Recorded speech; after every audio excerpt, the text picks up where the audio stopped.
Attention. We now have control of your streaming device.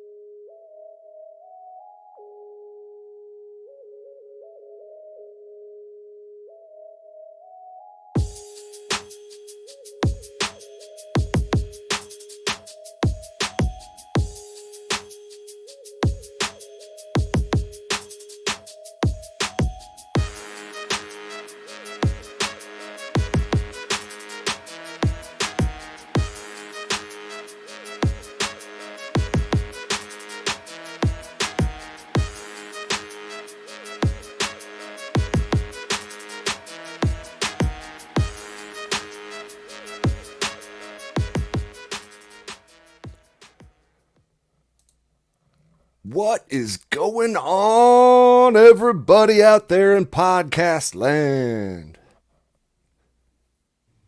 Howdy. Hello, my darling. How are you tonight? Welcome back, everybody. New listeners, old listeners. We are one of the few shows for growers, by growers. We are a big community here, man. I look at all these familiar faces out there in the chat. We got Five Baked, Green Velvet, Master Yoda, Growing the Mitten.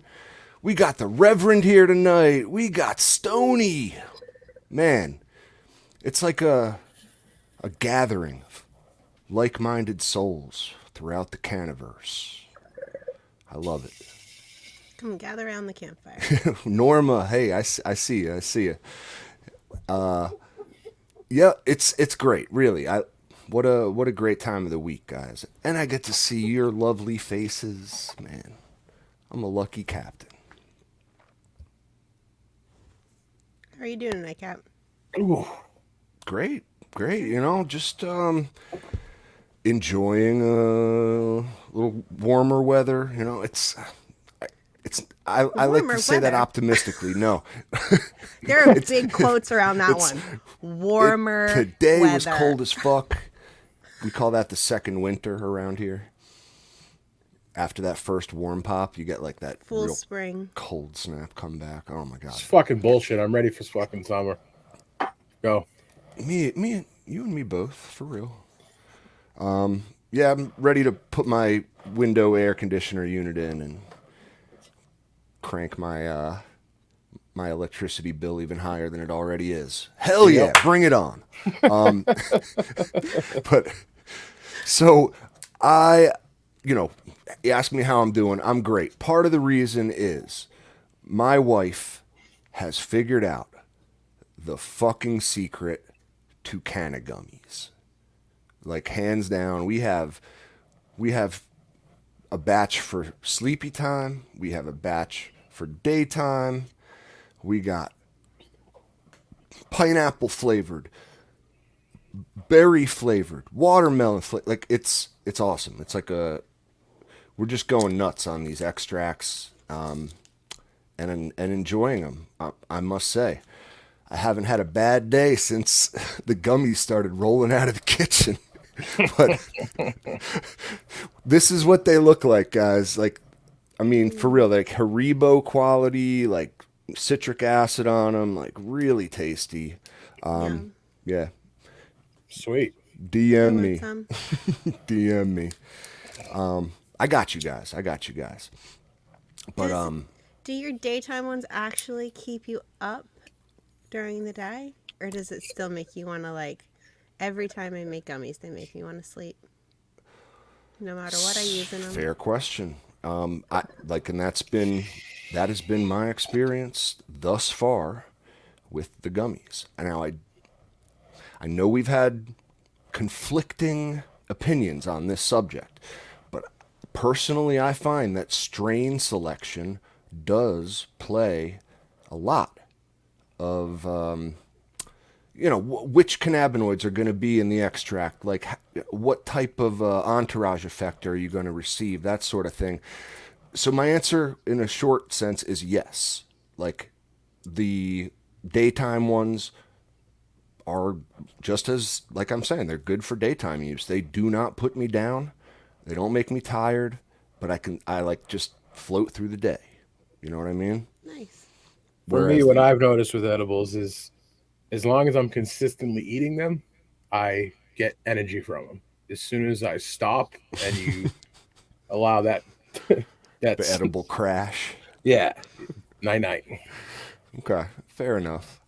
Now, it's, interestingly, like the nighttime ones, that the bedtime gummies, I eat those and I'm out like within an hour. 2 hours tops, not just during the nighttime either. That's why I say they are nighttime only, because I've tried twice now to eat them. Like one time I did like pre-breakfast, okay, and that was like, you ever take a bunch of Ambien and try to stay awake after that shit, and you start tripping out, like seeing leprechauns, and No, I can't yeah, say I like, ever No, I have. can't say I've dude, had that experience. it was that kind of thing. If you've done it, you know what I'm talking about. Yeah, like it put me out like a light. Now, my wife may tell you it has to do with like not just the strain selection, but like how like caramelized you let the butter get. Like she does find that like a darker color extract, more of like a, I don't know, maybe a more cooked, maybe it's more decarboxylated. Yeah, Don't taken to a I don't higher know. temperature turns into CBN. I think that's So, exactly it. Yeah, There you go. higher That makes a lot of temperature sense. makes the CBN is sleepy CBN. time. Has to be that. So it's like, yeah, she's making CBN. Yeah, I fully believe that, like, it has a lot to do with the source material, and then the way you process it. So That yeah, makes a lot of perfect factors. sense. A lot Yeah, of factors. absolutely makes sense though. Brilliant. Yeah, but what about you guys? What you got tonight? Smoking on some prayer glue. About to roll one up. Got a couple of fat nugs here of choice. Damn, that's a chonker. Another one. Ooh, pretty. Yeah, I'm enjoying this stuff a I lot. like the kind of like foxtail-y. Yeah, I it's was thinking the same thing. yeah, they foxtailed a lot actually, and it's consistent because I run it a couple times and just kind of the way it is. It's more strain dependent there. I like it when you have the genetic foxtails. I think they're really pretty. I don't mind them at all, and Yeah. the smoke's fucking great. So I mean, yeah, they foxtail, but there's some people who will who might not want to keep something like that around, but this is actually the breeder's cut of Rare Glue from Mass Medical himself. So it's the one he decided to keep around, and I'm glad he did.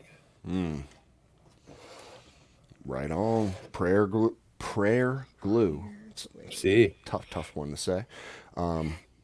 Mass Medical. Cool. Yeah, go check it out, guys. If you like, would you call it a narrow leafer? Yes and no. I mean, I think it's a best of both worlds, honestly. Um, Cool. you get that glue kind of like gassiness, sour, with the earthiness of the Prayer Tower sativa mixed in, and it. I mean, if you smoke enough of it, it will fucking knock your dick off. But it's good that if you just, a little amount, it's pretty good daytime smoke. Cool. It's that overindulgence that'll get you. Yeah, I'm about to overindulge right now. I'm gonna roll one up. You may. You have my permission, sir. Well, yeah. What about you, G3? What you rocking? Take a wild ass. Mango Smile. Yes, sir. Yes, Until sir. otherwise noted. All right. Got Until Until otherwise. Mango Smile. You know, I don't blame the girl. Like she loves the mango terps, and they're back in her stash. So I am definitely a fan of using the correct medicine at the correct time of day for the correct effect. And amen. this is the right strain for showed nights, Everything else, A I'd be here, I'd be like, fucking men. You know, I've used the comparison before. Like in a lot of ways, cannabis is like music, where like my music selection is affected by like my mood, the weather outside, my activity that I'm gonna be partaking in. Like they all can affect my music selection. mm-hmm. Same with my strain choice. Like it's just for me, variety trumps all, and it always will. Well, yeah, you've got like totes of various types of Well, things it's sitting around. it's one of the You have the luxury to have choice. damn right I do. Damn right I do.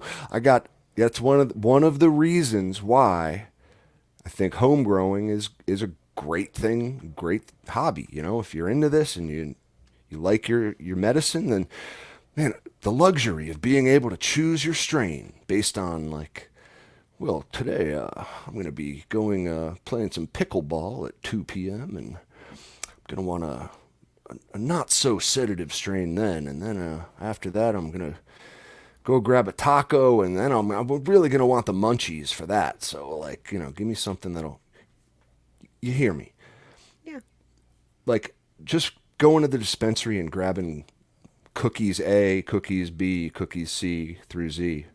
You're not gonna get that. Period. I have to And say, I do like the state of Pennsylvania, how they list out all of their terpene profiles on all of their dispensary bud. That gives you at least an idea. I read something recently that said your THC is like your gas pedal, and your terpenes are your steering wheel. So your THC percentage and all your cannabinoids are going to affect how intoxicated you feel and how much it affects your body. But your terpenes are going to affect what that does to you. If you have a whole lot of myrcene in it, it's going to be a whole lot of very relaxing. You have a whole lot of beta caryophyllene in it, it's going to be really good for your body. So your high, the high part is kind of the same no matter what, and then the terpenes kind of affect where it goes. It's an interesting concept. Yeah, that's definitely interesting. I could believe that. It makes a lot of look, sense, terpenes actually. play a huge fucking role in this. That's why, like, if you're going to the dispo and asking for the highest THC available, you're doing it wrong. You're Yeah, missing out. doing it wrong, There are a son. lot of people, like I spent some time on the PA medical marijuana subreddit, and these guys, like guys, girls, all of them, they really know their terpenes, like what works for them. It's amazing how they've dialed in to exactly what they like. Like, there are people talking like, oh, I can't do high myrcene because it gives me anxiety, and I really like limonene over pinene for energy because of this or this. And it's like, wow, Well, these people are makes really being able to do that with. sense because they see that on each of their strains, and they can observe the effects of each of them. And Yeah, that's cool. Wouldn't it be badass if we had testing like that for home grows? It would be awesome, but Yeah, in my opinion, it would. 90% of those people don't even know what the fuck they're talking about. I could give them a report that says what they want to see, and they'll smoke it and love it. I'm sick. It's just I well, just it's want just to 'cause- know for my It's own stuff. Tell me well, what's in my mango you smile. know, Monster raises kind of an interesting like point, like where it's those people who say like, oh well, I couldn't possibly smoke a myrcene dominant strain past 6 p.m. Like, let's let's switch up the like just switch the jars. Give them something that, just placebo effect. Like you think it's a non-myrcene dominant strain. Like how's that going to affect you? yeah. I mean, Just I've had Wouldn't people that that be like, fun? oh, I can't smoke heavy indica during the day. I won't be able to get anything done. Well, no, this is a heavy sativa lever. We smoke it, and they're fucking doing just fine. Or the opposite, like, oh, I can't smoke anything sativa. It gives me a panic attack, and I'll fucking smoke some anaphylaxis with them, which is about as sativa as you get, and they're fucking fine. So, yeah, I yeah, mean, yeah. not to say that there aren't people tuned into their bodies enough to differentiate or like they might actually like feel that way. But I'm just saying, like, in my opinion, I think 99% of people who claim those things are just fucking full of shit. I have to concur. So placebo effect is kind of funny. Story time, real quick. Like back in high school, back in the early aughts, the wild west days. We there was a kid in my high school I was loosely affiliated with.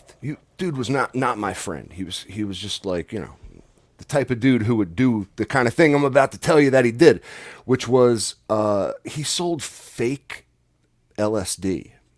Okay, he would cut up like, intricate little looking paper into little sheet like squares, and he'd give it a little spritz of hairspray Oh, just for that little tingle on your tongue. You know what I mean? Dude fucking sold a lot of this stuff, and people would come back and ask for more. Now that maybe that speaks to the idiocy of high school kids taking like for the first time perhaps taking psychoactive chemicals like that. Or maybe it speaks to the strength of the placebo effect, where like if you're told this is acid, you're gonna trip. What's that gonna do to you? who knows? Maybe that Aquanet will fuck you up. Maybe it was the hairspray. That's a great point too. Oh, I never thought of that. I'm gonna try it. No, bad idea, man. I'm No, fucking joking, dude. no, like, dude, I had people coming after me because at one point they thought like I was friends with this guy and they like it could get to him through me. No, just honesty is the best policy, guys, with all things. Yeah. What are you How did, smoking on? how did we get onto that? Fuck, I I don't know. got some local skunk tonight. Nice. So, cheers. Oh, if my lighter will work. I think it's fresh out of fluid. Well, fuck me right in the So good. gonads. Sorry, can't hit the bong with Captain. I know. I'm just as disappointed as you are. Hold on. Allie, if you can hear me, can you bring me a lighter, please? Oh my god. I can hear you. Fuck off. She's get a Zippo. We She's- got in the comment. I don't know if that's healthy. Zippo? Inhaling that kind of No.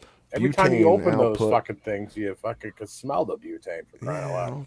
don't think so. But okay, so guys, tonight. Oh, thank you very much. I appreciate it. You're the best. Love you. Have one right there. Oh, fuck, really? I do. I do have another one right here. All right. Still love you. Oh my. All right. So tonight, guys, I want to pull the curtain back a little bit on a couple things, but I also want to talk about like leveling up our grows. Let's start there. We all like to think we've reached a point where we're like, oh, I've mastered the basics. Okay, I know how to water. I know how to germinate. I have a loose understanding of nutrition and how it all works in the plant, stuff like that.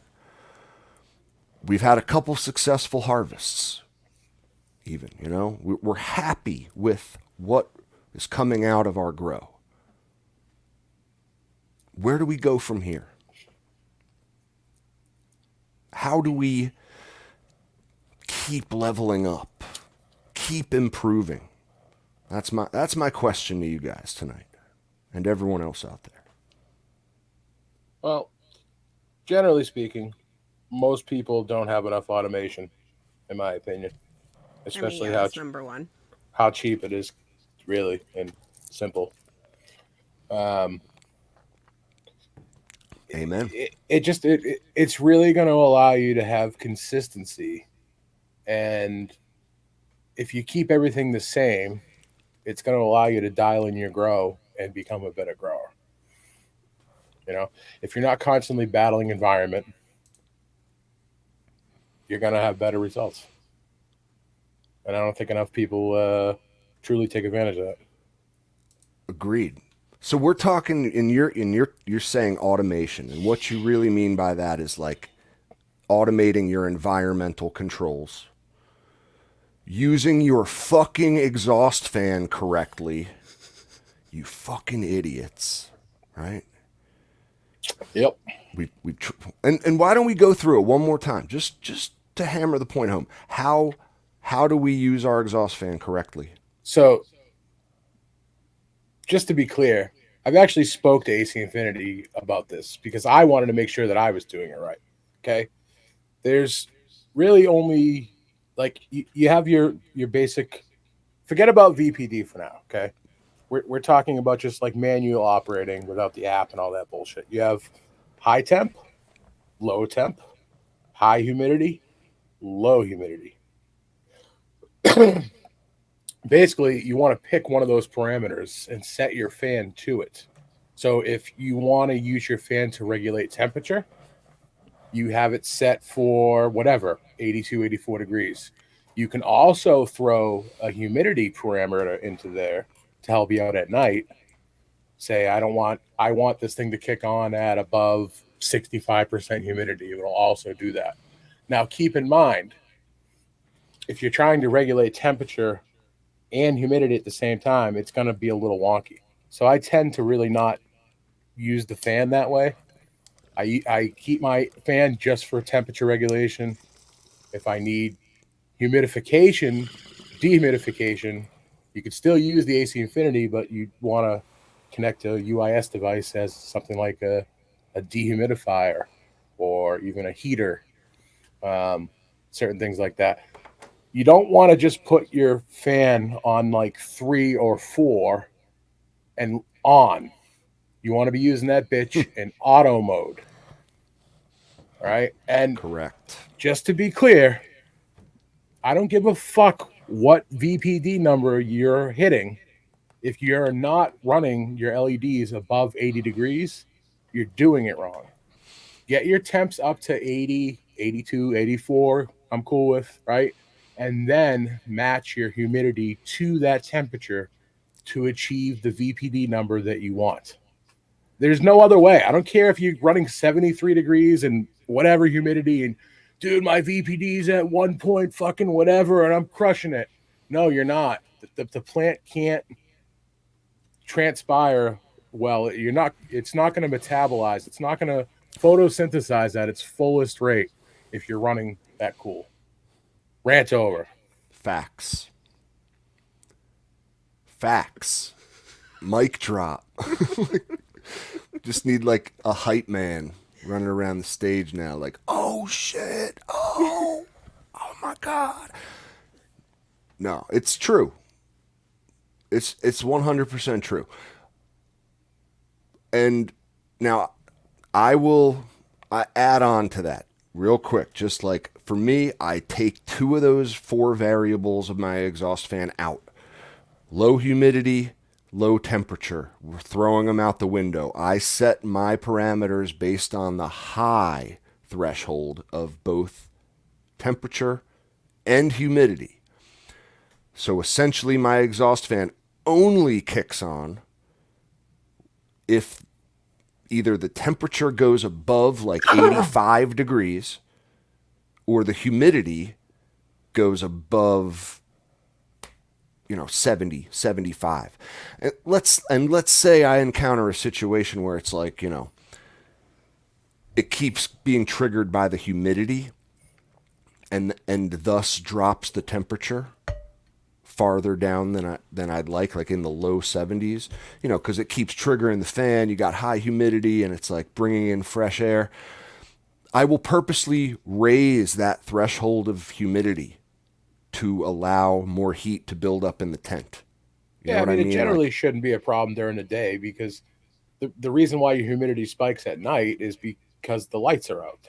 It's just science. Temperature goes down, humidity goes up. So it really shouldn't be a problem. But I use mine the same way, and I only really have that high humidity setting there as a fail-safe in case something goes wrong with dehumidification at night. Because I've walked in before, say a dehumidifier fucking shits the bed, and you walk into a rainforest, like the walls are dripping wet.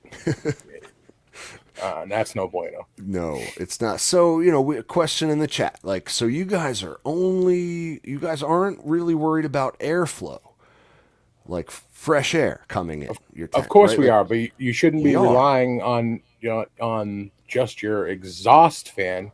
That's why it's called an exhaust fan, to bring in fresh air. If your exhaust fan is going to kick on anyway periodically, the other thing too, you can set a minimum speed on the newer AC Infinity controllers. You could put it on like 1 if you want, so it always stays at 1. I don't really like doing it that way, but I would recommend doing that way if you need carbon filtration, right? Because once the thing shuts off, you're not carbon filtering shit. Gotcha. So, and my situation is that my exhaust fan triggers on when the thresholds are met, and they're constantly being met. So my exhaust fan triggers on many times throughout the day. Okay. Yeah. If that were not the case, then yeah, I'd certainly want to set up some sort of timer where it brings in a little bit of fresh air every couple hours or something. But other than that, no. I'm more worried about air circulation in the tent, to be honest. Yep. Yeah, because there are people that run sealed rooms with no fresh air and do just fine. Yeah. So Yep. It's more about circulation, personally. Agreed. And you shouldn't be dependent on your inline fan to give you air circulation. Agreed. So yeah, back to the leveling up discussion. I don't know, in a video game, what's the sound effect that it comes on when you level up? You can all hear it in your head, I'm sure. You know what I'm talking about. Yeah, exactly. It's like a something like that. So we're trying to do that as growers, guys. We can all improve just that little bit more, even once we're happy with where we're at. We're trying to just take it that next step. So perfect, Monster. The first place to go is automation, whether that's environmental automation, automatic watering. We love our auto pots. No brainer. Okay. Automation. Now, I don't want to get quite into it yet, but there's we can talk automation with crop steering too. Okay. And crop steering is a term you're going to hear an awful lot about when you're looking for ways to level up your grow. right? Crop steering. Yeah. Maybe we should just we'll just get right into it. Fucking crop steering, right? What is it? What does it Basically, mean? basically wet dry cycles, drybacks. That's what most people, when they talk to you about crop steering, that's what they're referring to. Essentially, yeah. You know, they're manipulating, Controlling your environment. but in a very specific way. G3. You know, to be Sure. fair, like, so It's we've made the. micromanaging your environment. How about that? I mean, yeah, I'd agree with that. Micromanaging, like, to the point of being annoying as fuck, perhaps, to your environment. But, like, all right, so crop steering is like this maybe newfangled kind of term, right? Like, if you're a seasoned grower, you're here you are, like, looking for a way to improve, like, you're already decent quality, and like, and then someone comes out of the YouTube woodwork using this. You've never heard this term, crop steering. Crop steering. Am I steering my crops already? I Yes. mean, Yes. are we doing this, or is this like, like,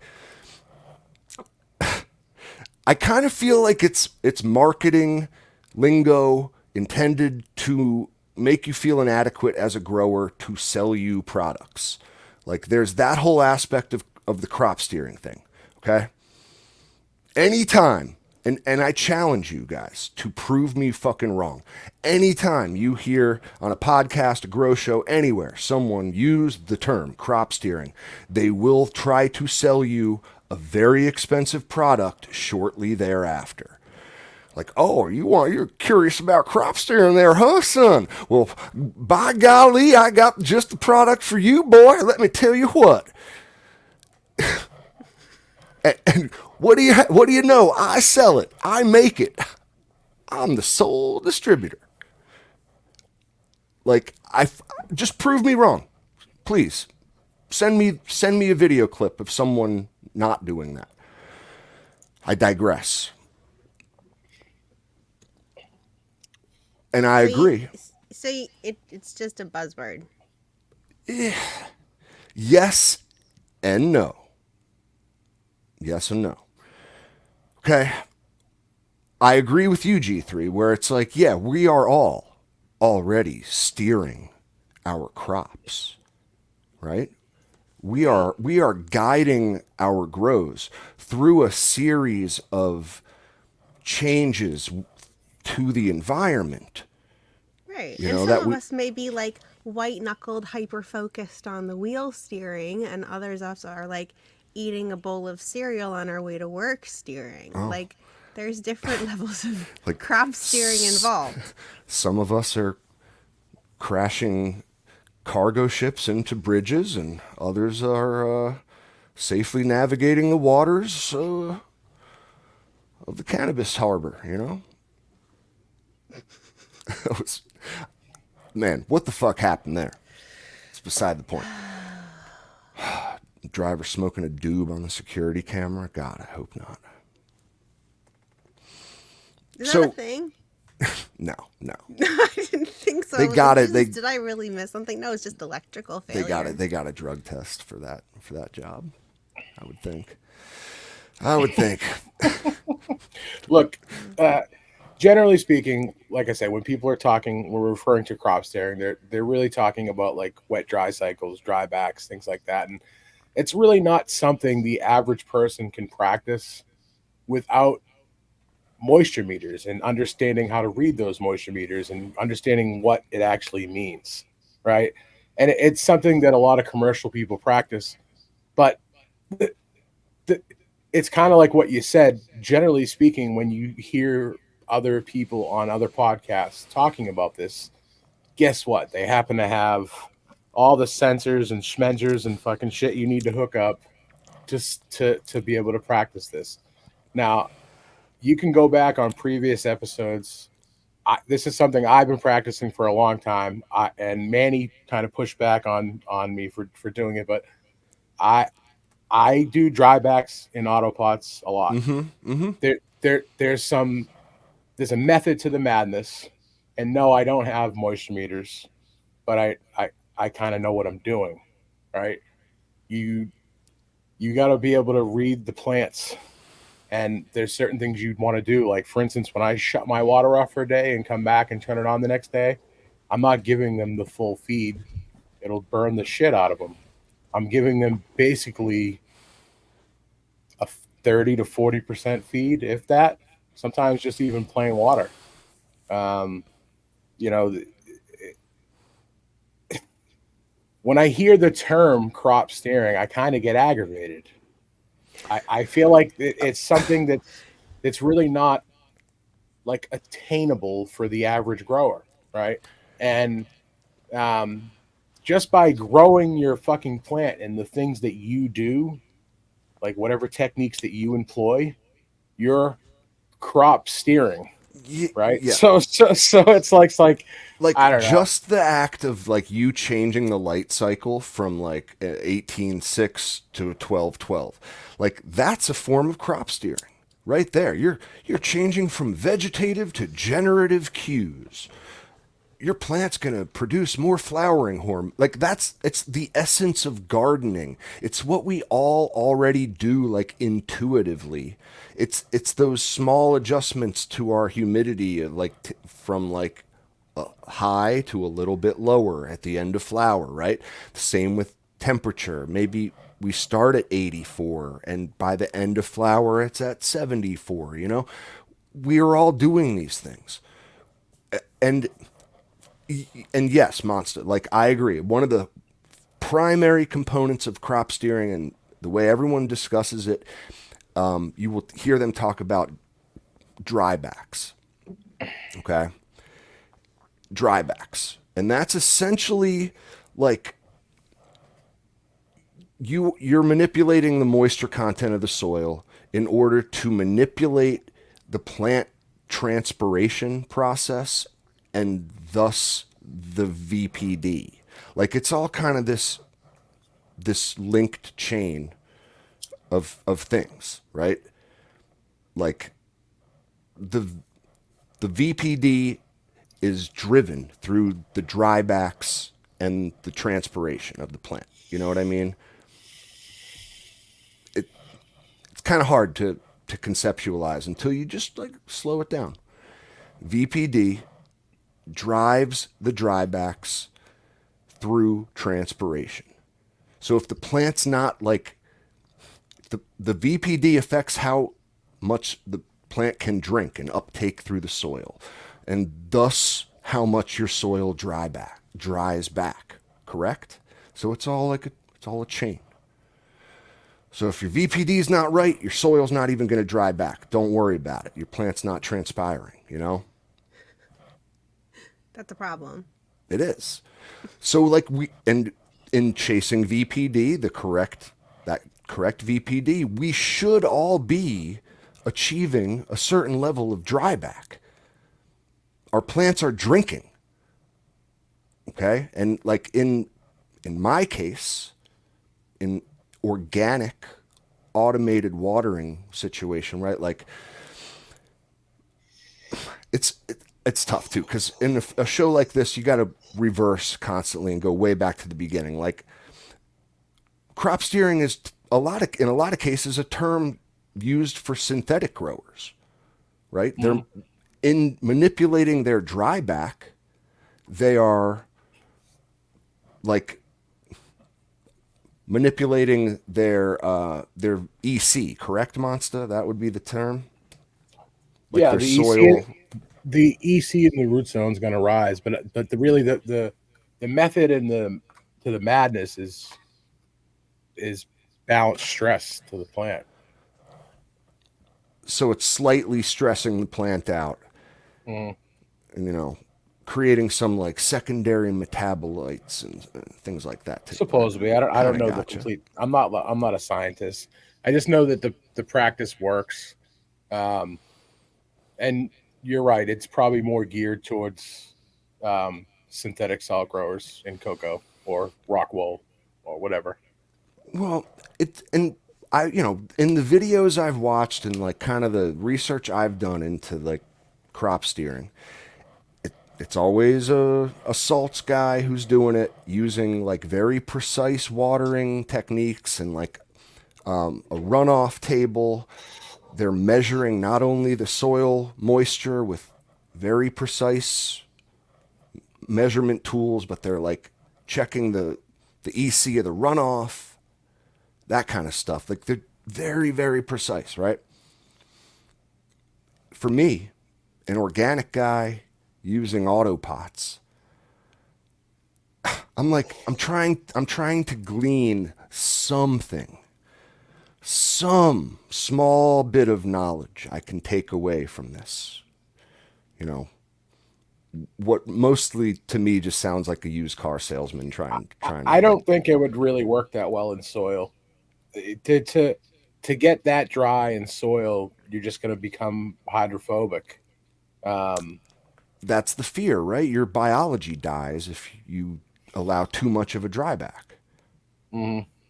Well, I don't necessarily know about the biology dying, but definitely your medium's going to become hydrophobic, and it's going to have a hard time uptaking water if it gets too dry.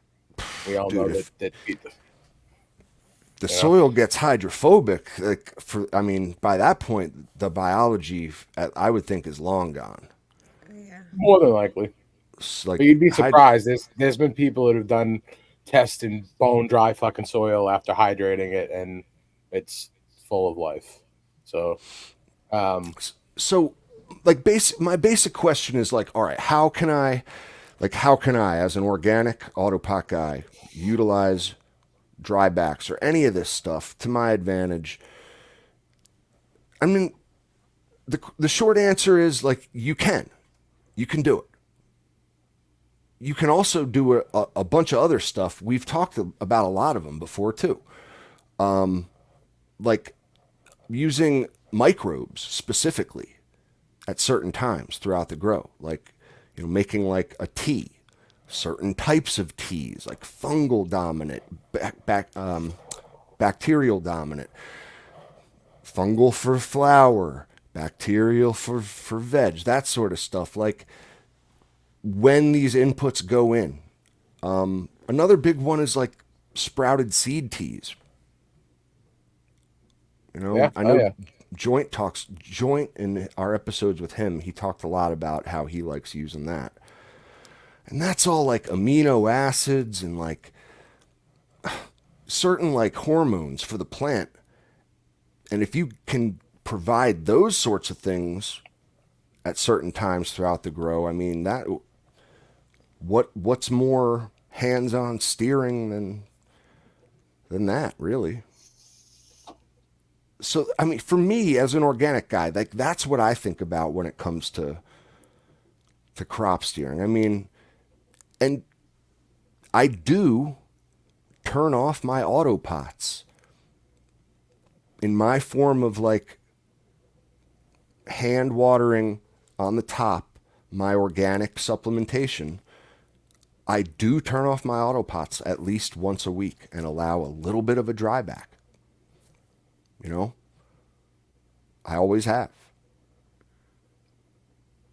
oh yeah. So, like, yeah, maybe that's achieving some result with my plants that I'm not even aware of. And like, I've been crop steering all along. I just didn't fucking know it. Like probably most of us, right? Look, it's something that I would encourage everybody to do, to fuck around and find out a little bit, to just try a little bit of it.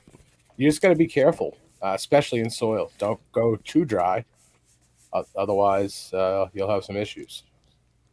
And when you do, if you're in cocoa and you're feeding nutrients, when you do reintroduce your feed, just make sure it's a lot lighter than you normally would, at least for a day or so. And that's how I roll. Absolutely, man. Now, you mentioned stress to the plant. And like, yeah, that's when people talk crop steering, they will often talk about like inducing some slight stress to then like get some reaction from the plant, okay? Again, me as an organic guy, like how am I doing this? What I don't really subscribe to the like, you know, put a 6-inch kitchen blade through the stalk of your plant 2 weeks before harvest, and it makes it produce adrenochrome. Some of that stuff's a little extreme. Like crazy methods, right? But I do use insect frass. We've talked about this. Mm-hmm. Insect frass and like the exoskeletons of the plant. It's called chitin. Chitin. Chitin. Chitin. Yep. The plants can sense when that's like there's an abundance of this thing called chitin, which is what insect exoskeletons are made out of, all around them. Some people say like the plants then think that they're being like eaten by bugs. They're like surrounded by, you know, plant eating bugs, and they need to then grow very fast and strong just to like not be overtaken by little insects in the soil. So there are very expensive products out there with synthetically derived chitin called chitlisan. Like Canna Boost is one of them. It's retardedly expensive. It's like $100 for a Really? liter or something stupid. Yeah, there have been supplements out there for years. I mean, chitin's the real deal, 100%. Dude, I love the stuff, and you know, one of my like secret weapon kind of products, I would say, a lot of people don't talk about it. It's, you know, a little bit under the radar. It is a balanced fertilizer. 222 is the NPK on it. You know, you could just use insect frass and like probably grow a pretty decent plant, right? I wonder if Yeah. someone just used insect frass and cocoa. Just a plant thinks it's surrounded by bugs. So much anxiety. Oh my god! Oh my god, I'm so You fucking look, you like move too fast, you see the plant twitch. Like fucking Like the got scene in battered woman Tommy syndrome. Boy. Dude, Chris Farley comes out of the car. The bees! The bees! Oh my god! The bees! Yikes. Hostile environment. Battered plant That'll syndrome. that'll be the fucking opening scene right there. Tommy Boy. Oh man. Rest in peace, Chris Farley. Right. What a funny dude. So for real, like I think insect frass is a perfect example of trying to induce some sort of stress to your plant that is beneficial in an organic method, right? Perfect example. And yeah, I think this stuff is worth, like, again, as much as I want to caution everyone against the crop steering, like, shyster salesman out there, I want to also encourage you to, like, get curious, watch some videos, like, wonder if you can apply any of this to your own grow. I mean, it's kind of it's an interesting discussion. It is. Absolutely. Well, besides stressing and automation, do you have any other thing in mind? For upgrading leveling your- up. leveling I do, up? man. I do, absolutely. So let's my first, after you've automated, after you've maybe explored a little crop steering, even before the crop steering exploration, you're happy with the harvest. All right, now you want to set up a perpetual grow. That should be your next step. You should always be harvesting, always be flowering, always be popping. Agreed. 100%. I agree with that wholeheartedly. Whatever you need to do for that to happen, like whether that's 2-3 tenths, whether that's just a perpetual garden in one autoflower tent, but like stagger your planting. Yeah, I've seen people do that. You plant every 3 weeks. Just plant a new seed every 3 weeks and keep going. You'll always have something coming down. Easy to do Absolutely. in an autoflower tent. Same life cycle the whole time. With enough No reason. on-off switches, you could do it with auto pots too. Yep. Just What do you mean? you could just still rotate them in and out with auto pots. You wouldn't have True. Just keep everything on autopots, but perpetual. Mm-hmm. I mean, It's that's totally doable. the way I set up the like on-off valves on each pot. Yeah, Perfect to that's what I do was just just thinking. that. With the on-off valves are really the key to that, Oh, they're Yeah. huge too, especially especially being if you have a able fucking to. problem. Like it starts, Yeah. every now and then you have an issue, you have a pot leaking. You got to shut off the whole system. If you Yep. with the shut off valve, you can just shut off that one plant, Right. isolate Disconnect the it. problem, which is usually just a dirty aqua valve. FYI, Mm-hmm. if you guys are having issues with flooding, it's usually because your valves are fucking gross. Clean your Yeah. stoppers.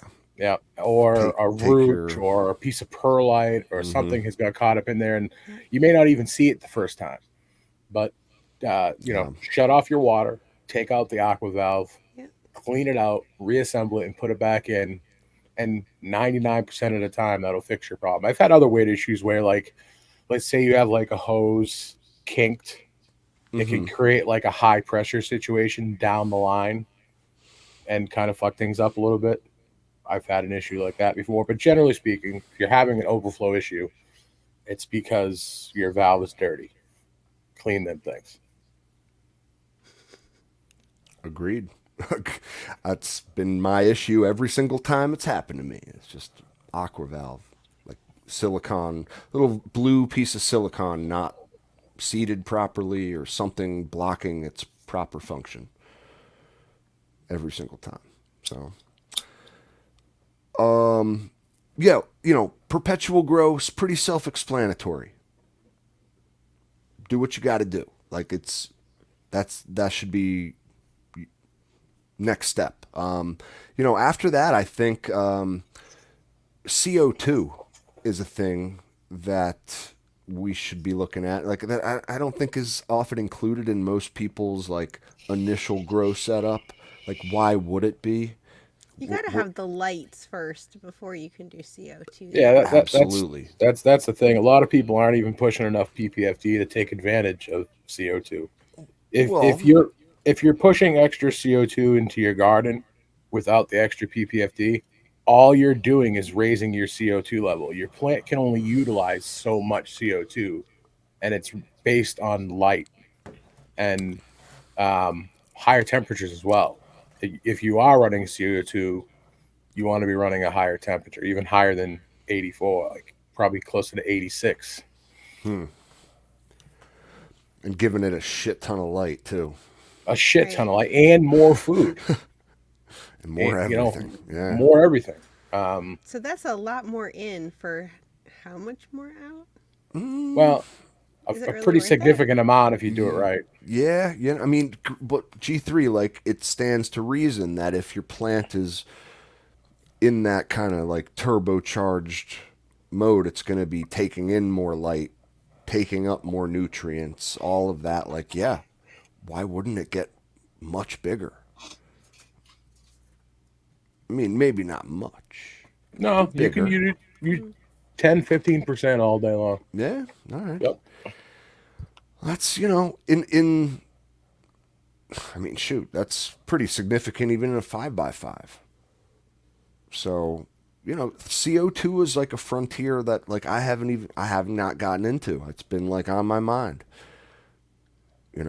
It's I for half the year. Actually, for most of the year, I have a sealed grow space. My attic itself is sealed. It has 3 tents in it. So why not try to increase the CO2 all I through the actually attic? think that you could benefit from it a little bit more than most because you're in an attic and ambient CO2 levels are going to be low It drops, right? in an attic. Yeah. CO2 is heavier than Yeah. oxygen, So correct? you may not even have um, like your typical standard 300 to 400 ppm of CO2 in the air. You know, they make inexpensive meters, that aren't true, but um, it's like almost I almost just recommend you spend like the extra 100 or whatever and get like the whole setup. Like you can get a CO2 regulator, monitor everything for usually less than $500. Um, and I always try to steer people that way as opposed to like the bags or buckets or things like that. I just it's not really long term sustainable. Like Yeah. it will end up costing you. You think you're saving money, but you're actually wasting it. Well, like honest and to be honest, right? Like if when we're in the level up phase, okay, $500 ain't that much of an ask for a lot of people. Like a lot of the other options people are looking at are like freeze dryers or like automated drying machines that are far more expensive than a $500 CO2 setup, right? Mm-hmm. I mean, I'm just throwing that out there. It's just a lot of people don't. I think we were taught to avoid the CO2. Because a lot of us don't run like sealed grow spaces, okay? But like we do in the sense that like we're in like a grow room. Like your tent is in a room. Increase the CO2 in the room, right? Like it seems easy. You know what I mean? Like unless you are like exhausting out a window constantly. Yeah. If you're shoving air out a window, you're wasting your money. Okay, I feel that. But like if like me, okay, in the wintertime, my windows are closed, my attic's sealed. In the summertime, I have an AC unit running. That's not. I mean, that's not like. I guess it is exhausting some air from that No, unit, but no, not as much. no. It's common to run CO2 with air conditioning. Okay, all right. Yep. So, like, yeah, for me, I think you're right. Like, it might benefit me a shit ton, and I'm curious now what my CO2 levels are in my tent. I wonder I'd what be like interested to know before and after. the cheapest meter would be. I think I've seen them Wonder. for like $30, $40. Yeah. All right. Mm-hmm. Cool. I'm looking right now. Nice. All right. Well, so that's I think that's where a lot of people should maybe look is like Matza said, a sustainable CO2 setup with a regulator and a monitor. Right? You buy the tank once and then you just got to get refills. Yeah, and depending on where you are, those shouldn't be too expensive. I pay $20 to $25 for mine. Where would you get a tank?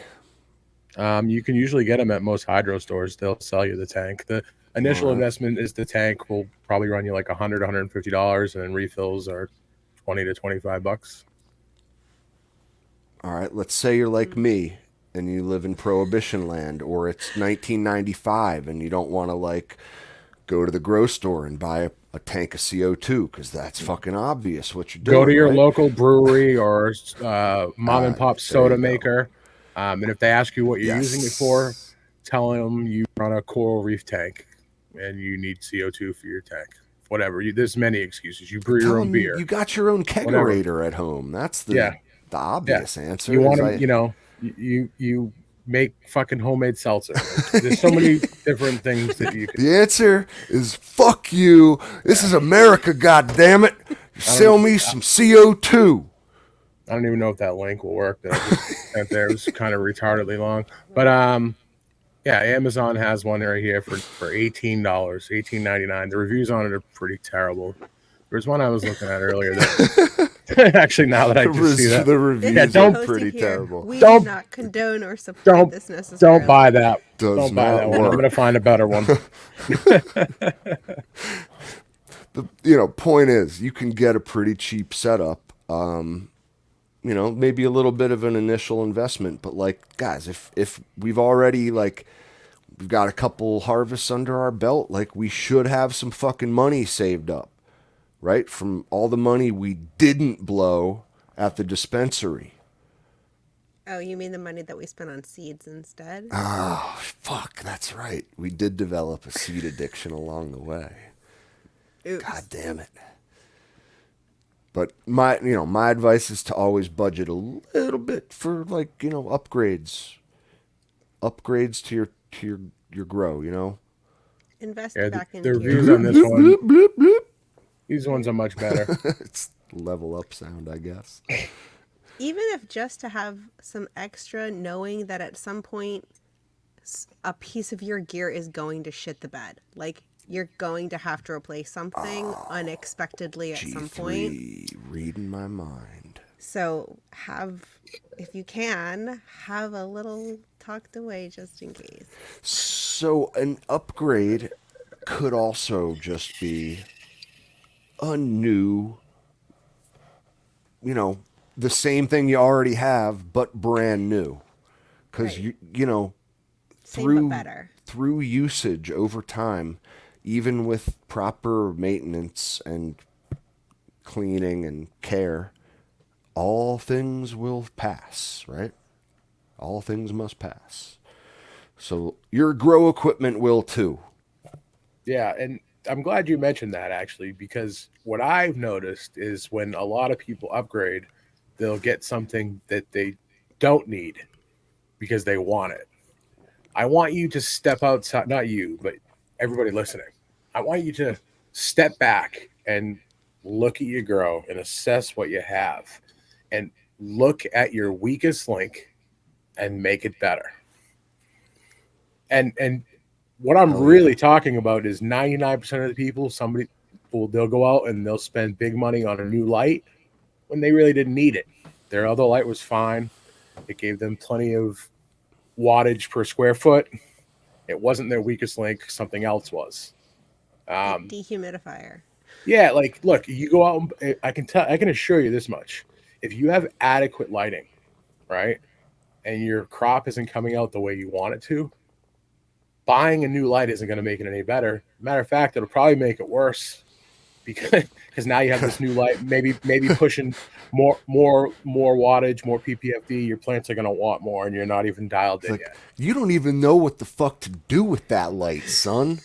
Like, you're going out buying all these expensive items. Like, shit ain't gonna help you. You just gotta Yeah, learn and how to Learn the grow game first. And that's not what Yeah. people want to hear, but I'm just I keeping mean, it real. I mean, real talk though, and the realest of talk is that the most leveling up you can do is up here, son. You don't need to buy a fucking thing to level up your grow. I don't know why, but I just pictured that douchey meme with that dude standing in the hallway with his fucking sideways hat. I don't know when you said that. I don't know what douche you mean, but like, Yeah. the point is it not a true point, right? No, Like, no, facts, man. all right. As long as you like, The more you know is as a grower, knowledge is fucking power, man. It really is. you leveling up can happen in a variety of ways. Like, and when people use the term, like they often want you to like purchase some new stuff. It's what we just spent an hour talking about. But the reality is, guys, the bloop bloop bloop bloop bloop, the leveling up happens in your brain. It does. I would challenge you to step outside your comfort zone. If you're a salt grower, look into how people grow organically. If you're an organic grower, look into how people grow with salts. I guarantee you'll learn something that you can incorporate into the way you grow, no matter what style you use. There's always something we can learn from others. And I feel like, especially as growers, you see a lot in the community. I mean, look, overall, I'd say the community is pretty supportive of each other. I mean, you have some cunts here and there, right? But um, like I see a very like pig-headed, people not willing to learn from others or to be like, oh no, this is the only way to do it, type of shit. And I don't vibe with that. Don't think you fucking know it all. Be open minded and want to learn and listen to others. And Hell yeah. if you take that approach, you will learn something from somebody else, even if they do things completely different than you. Look, and sometimes too, you can find out what not to do based on listening to other people. So Yeah, yeah. yeah, man, like there's a lot of Absolutely. things like people do, like, and then you look back at it and you're like, oh wow, I could see why your fucking plants look like shit because It's- that's right. that, That's exactly right. People make mistakes that you can avoid yep. just And by and watching. at the end of the day, I think what I want people to take from this, and we're all talking about upgrading and leveling your grow, right? But at the end of the day, less is more. Learn to read the plant first. The plant's the boss. If you know how to make that bitch happy, you'll be happy.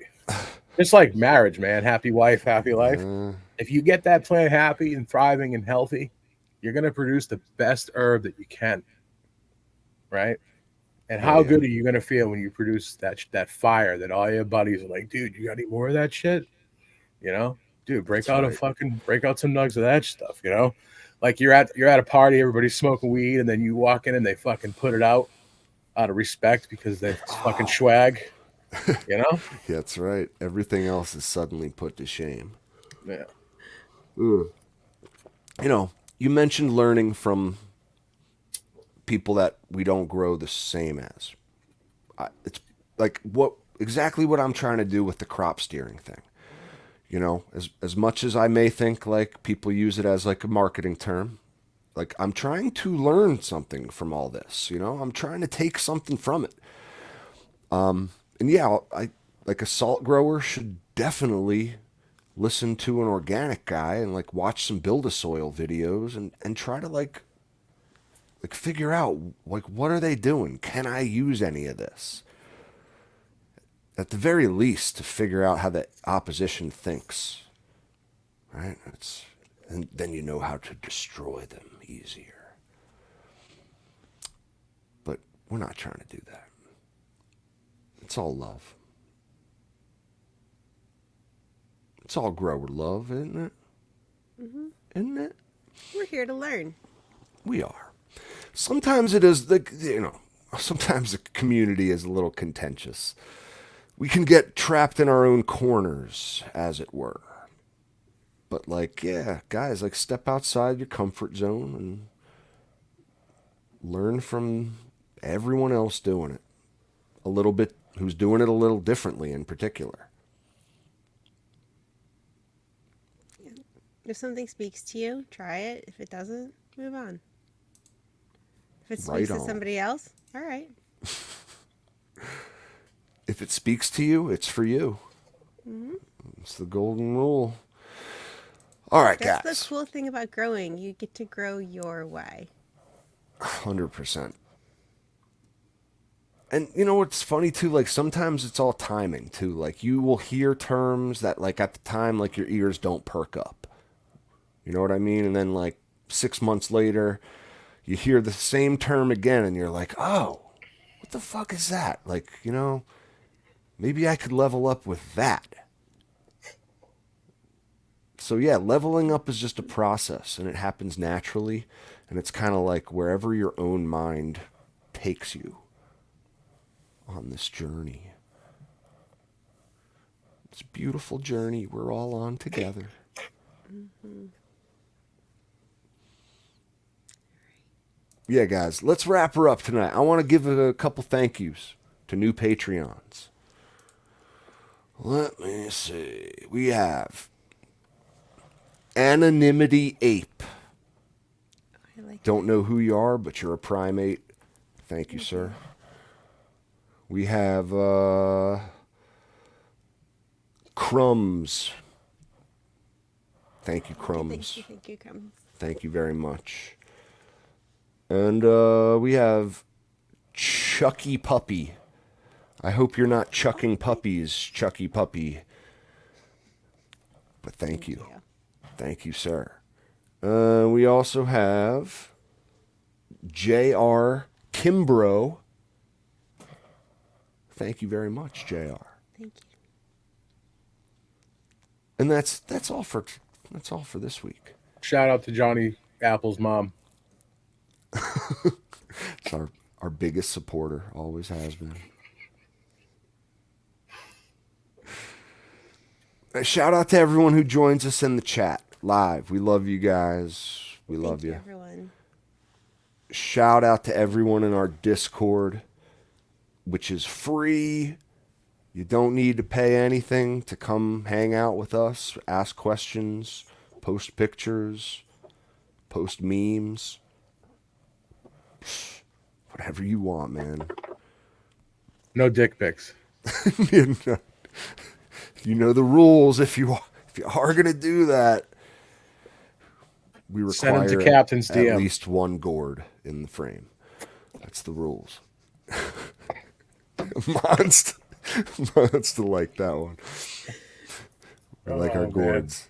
But yeah, thank you all, and thank you guys especially, Monster G3.